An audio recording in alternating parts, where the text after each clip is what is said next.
అదే RTV app వార్తల్ని క్షణాల్లో చదివే అవకాశం ఉంటుంది. ఒక న్యూస్ పేపర్, ఒక టెలివిజన్ ఛానల్ మీ చేతుల్లో ఎప్పుడు ఉంటాయి. ఈరోజు మనము ఈ మోటార్ సైకిళ్ళకు సంబంధించి ఈరోజు ప్రెస్ మీట్ మనం పెట్టడం జరిగింది.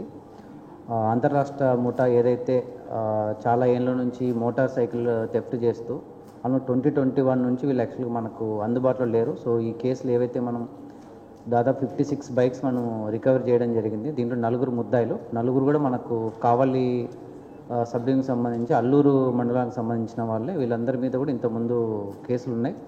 మోస్ట్ ఆఫ్ ద కేసెస్ కూడా ఈ బైక్ థెఫ్ట్కి సంబంధించిన కేసులు ఉన్నాయి. 2021 నుంచి వీళ్ళు యాక్చువల్గా మనకు పోలీసులకి అందుబాటులో లేకుండా ఉన్నారు. బట్ రీసెంట్గా మనకు సిసిఎస్ టీము తర్వాత కొడలూరు పోలీసు వాళ్ళు కలిసి దాదాపు 56 బైకుల్ని మనము రికవర్ చేయడం జరిగింది.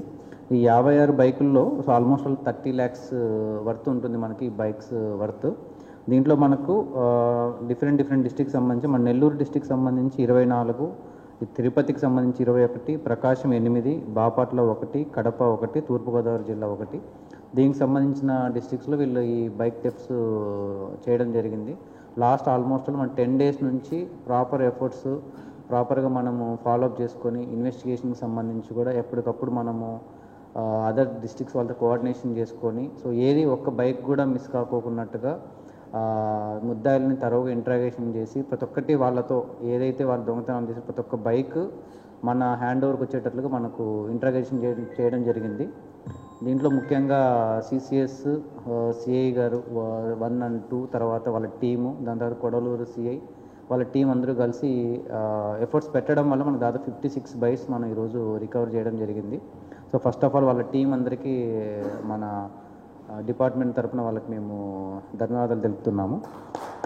ఎందుకంటే మీ అందరికి తెలుసు సో బైక్ కొంతమంది ఈఎంఐ ద్వారా కొనుక్కోవడం కానీ ఇలా చేస్తూ ఉంటారు. సో ప్రతి ఒక్కటి అట్లీస్ట్ మనకు మిడిల్ క్లాస్ ఫ్యామిలీస్కి తర్వాత వాళ్ళందరికీ ఏంటంటే బైకే మెయిన్ ఆధారము. ఏదైనా కూడా వర్క్ పోవడానికి కానీ దీనికి సంబంధించి సో కష్టపడి హార్డ్ అండ్ మనతో కొన్న తర్వాత బైక్ పోతే సో వాళ్ళ ఫ్యామిలీస్ ఎలా ఎఫెక్ట్ అయితే కొంతమంది ఓన్లీ బైకుల ద్వారానే వెళ్ళేసి వర్క్ చూసుకొని వచ్చే వాళ్ళు కూడా ఉంటారు. సో వాళ్ళందరికీ ఈరోజు మనము ఈ బైక్స్ అని వాళ్ళకు అప్పచెప్పడం జరుగుతుంది ఎవరైతే ఈ బైక్స్ పోగొట్టుకున్నారో.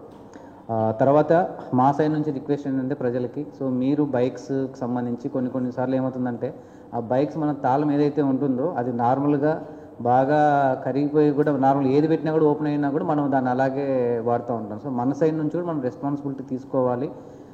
ఎక్కడ అన్నోన్ ప్లేసెస్లో పెట్టి వెళ్ళడం కానీ ఇట్లాంటివన్నీ మనం ఏదైనా మన సైడ్ నుంచి కూడా రెస్పాన్సిబిలిటీ తీసుకుంటే ఇలాంటివి జరగకుండా ఉంటాయి.